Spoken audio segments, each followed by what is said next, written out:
You probably think you already know what a 19th-century whaling ship was. A harpoon, a storm, a whale, a boat captain chasing some white thing across blue water until the oil spilled into the hold and somebody back home lit a lamp. That is the picture, almost the entire picture. The drama is in the chase. The risk is in the weather. The reward is in the whale. Here's the problem. None of those things are where the actual money was made or lost. The real story is hidden in the ledgers. Not in the chase, in the contracts. Not on the ocean, in the counting houses of New Bedford, Massachusetts.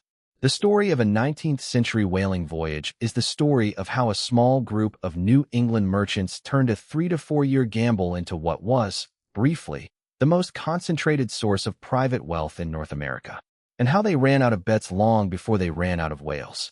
By 1857, New Bedford had 329 whaling vessels registered in its harbor, worth, according to the New Bedford Whaling Museum's own historical records, more than $12 million. $12 million. The port held more than half of all American whaling tonnage. New Bedford was, by contemporary accounts and later scholarship, the richest city per capita in the United States. Possibly the richest city per capita on Earth. All of it built on what was, technically, a fuel for lamps. So how did a single whaling voyage, a ship out for 3 or 4 years, actually make money? Or lose it? And why did an industry that paid above-average returns to a few lucky investors, that ran thousands of voyages, and that produced much of the light the early American Republic worked by, eventually collapse? Not because the whales ran out, but because the math ran out. The way to understand it is to break every voyage into 3 layers. The capital layer, the operating layer, and the product layer. Capital is what bought and outfitted the ship. Operating is what kept her crew alive and at sea for 40-plus months. Product is what came home in the hold and what it sold for at the wharf. Each of those layers has its own economics. Each of them had to line up, and each of them is where fortunes were quietly built and quietly destroyed. Which brings us to the capital layer. Getting one of these ships into the water in the first place required a level of investment that the standard story never quite shows you. Take the Charles W. Morgan, the surviving New Bedford whale ship now on display at Mystic Seaport. Mystic's own archival records, production records from the original builders, show her total construction and outfitting cost was $52,786.67 in 1841 dollars. Hull alone, whaling apparatus, including whale boats, for $167.24. Set that against what an average American laborer earned in a year at the time. The ship cost more than a New Bedford shopkeeper's entire house. The ship cost more than a New Bedford shopkeeper's street. That kind of capital rarely came from one man's safe. It came from what historical records call managing agents, sometimes a single wealthy investor, more often a circle of merchants who pooled capital, signed articles of agreement, and sent the ship out under their combined ownership.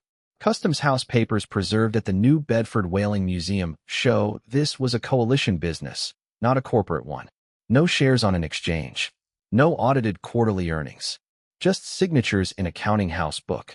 Now here's the thing most observers of this industry have completely wrong. The owner's risk did not stop at the dock. The owner's risk followed the ship. Which brings us to the operating layer. Once the ship was provisioned and out, 3 to 4 years of wages, food, replacement canvas, replacement rope, harbor fees at foreign ports, and crew advances had to be paid before a single barrel of oil came home.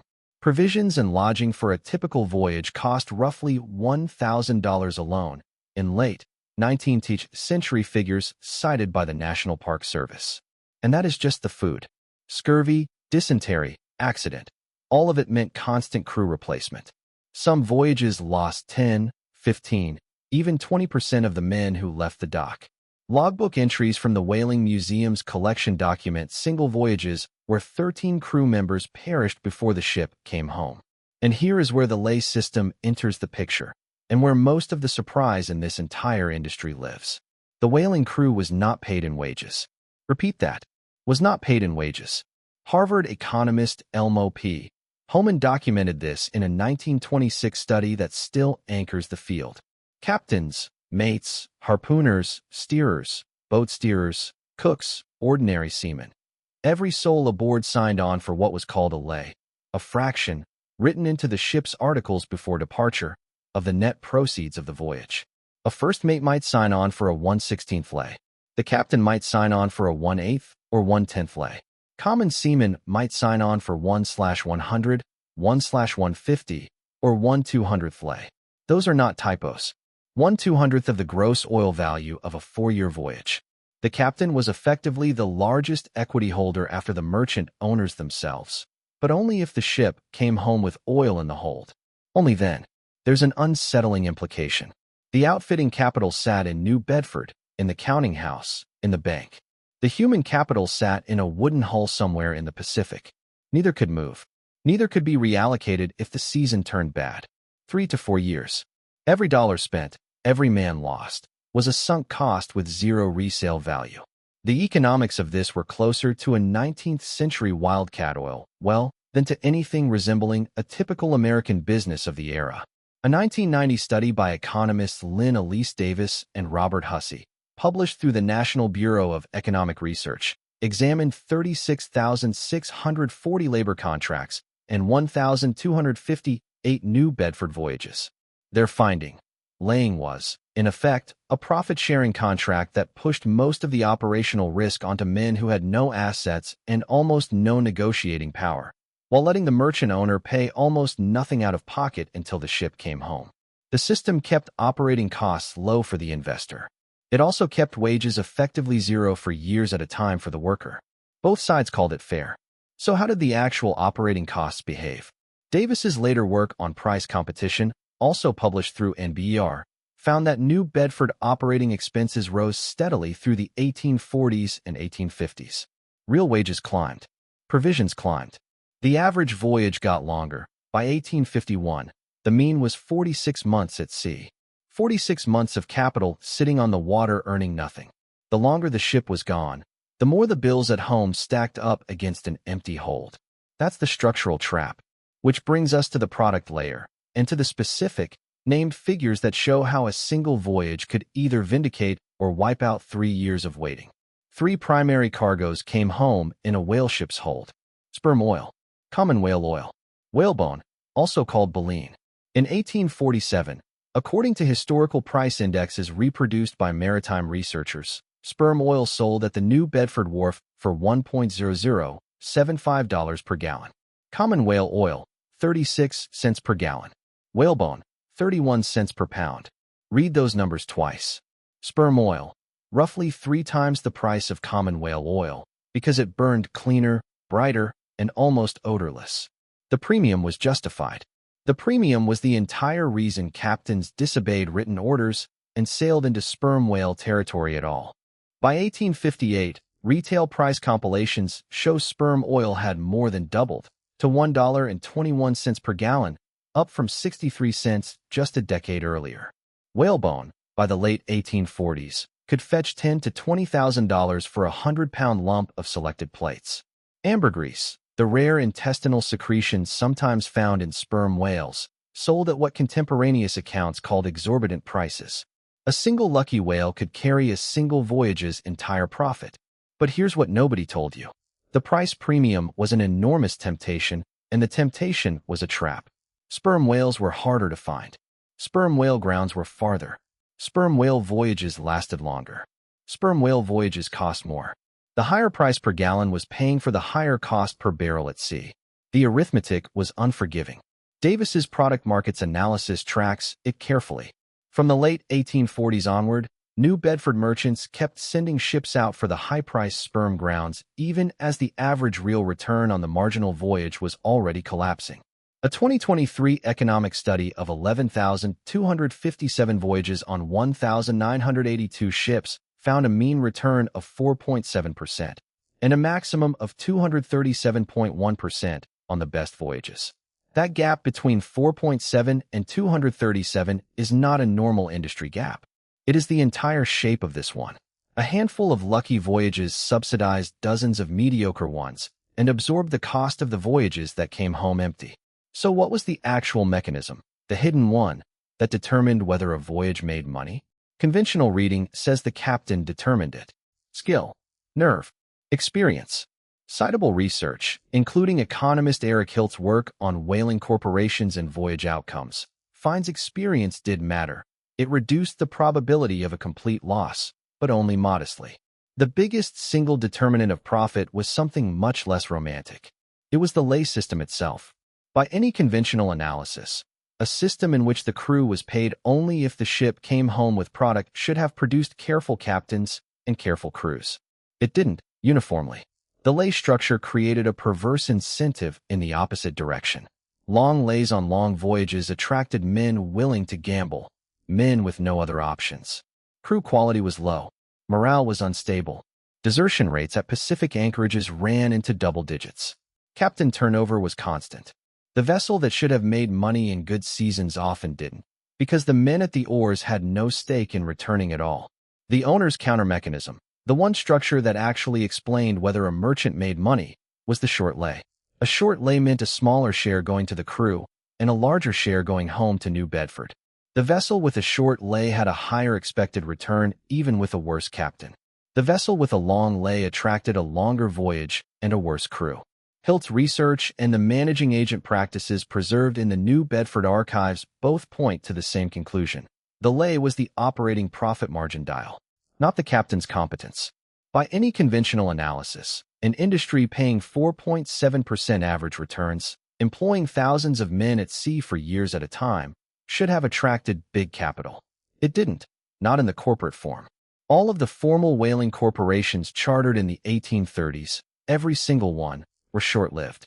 Capital stayed small, stayed local, stayed personal, because the underlying structure was so volatile that no outsider's money could survive a string of empty voyages. Then came 1859. Edwin Drake drilled the first successful commercial oil well at Titusville, Pennsylvania. Petroleum, and within a year or two, cheap kerosene refined from it, landed on American shelves at a fraction of the price of whale oil. Within 10 years, refined kerosene sold below the cost of producing a single barrel of sperm oil, and the wholesale price of whale oil collapsed toward extinction. Here is the quietly important number. In 1846, at the height of the American fleet, 736 ships were registered.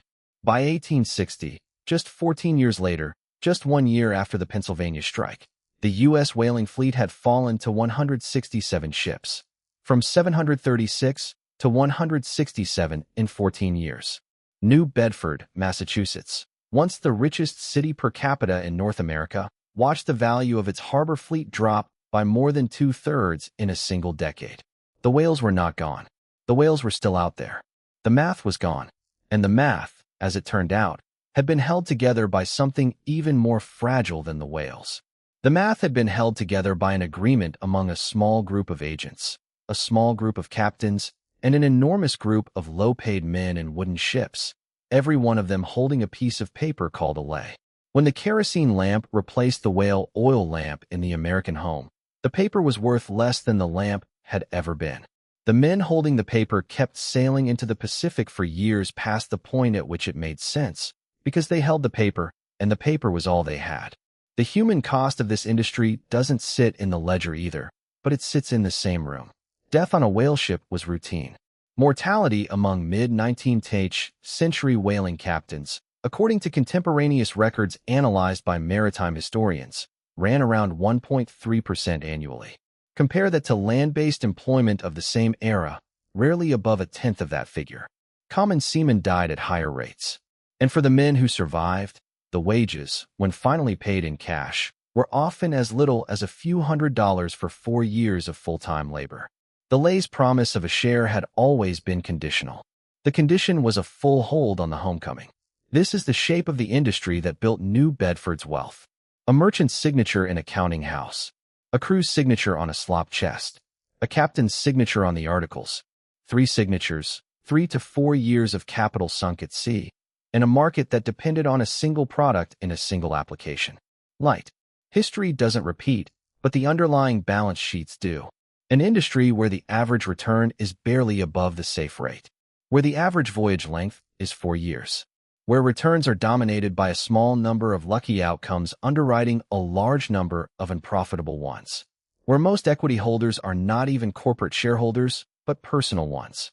where the working population is paid in shares of a result that may never materialize, where a single commodity, in this case, lighting fuel, is the entire reason the system exists.